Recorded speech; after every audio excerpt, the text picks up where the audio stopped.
ليس لي إنسان، للدكتورة نيفين عادل. هذه ليست دعوة لعدم الزواج، بل دعوة للزواج الصحيح. دي الجملة اللي ابتدى بيها الكاتب كتابه. الزواج سر مقدس، وهو أول علاقة إنسانية بدأت بيها الحياة، هي العلاقة بين آدم وحواء. وقال الله: ليس جيدا أن يكون آدم وحده، فأصنع له معينا نظيره. بمعنى إن الله قال لابد من وجود معين نظير لآدم. بالرغم من وجودي أنا الله المحب اللي عطيته كل السلطان على كل الخليقة والحرية والحب، لكن لازال آدم في احتياج لآخر. في البداية بينصحك الكاتب إنك تستغل وقت قبل الجواز بإنك تعمق علاقتك بالله وبالكتاب المقدس، وتستمتع بعلاقتك بأصدقائك، وإنك تنمي مواهبك وتكتسب مهاراتك وتاخد كورسات وتنجح في شغلك. ما تضيعش وقت بالمقارنات بينك وبين أصحابك اللي ارتبطوا، وانتبه إنك ما تضيعش الوقت بتاعك في انتظار، لأنه هيملاك بالتوتر والكآبة والقلق. لكن استمتع بحياتك وانت واثق إن لكل شيء تحت السماء وقت.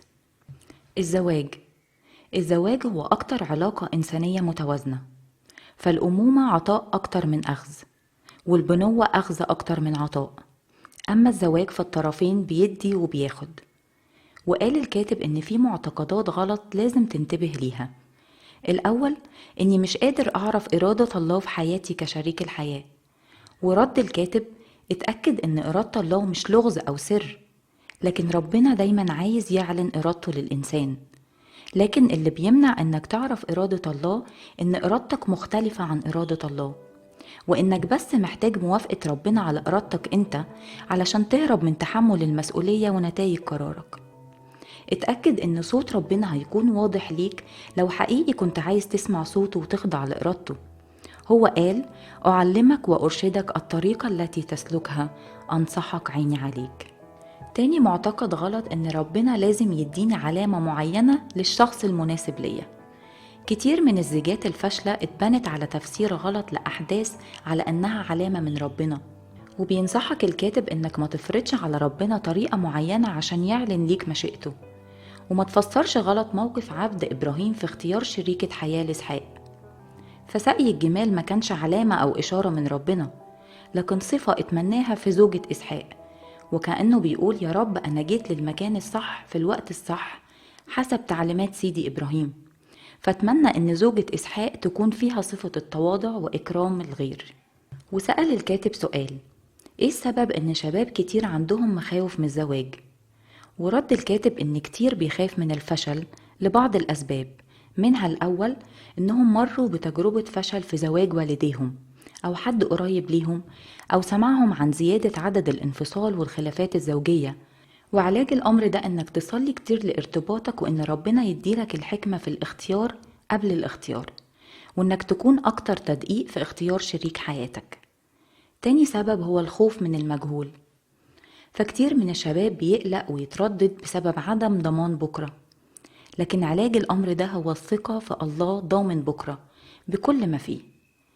السبب الثالث الخوف من تكرار جرح عاطفي، وده بيتعرض ليه الشباب اللي مروا بعلاقة عاطفية ما كملتش، فبيخافوا من ارتباط جديد يسبب جرح جديد.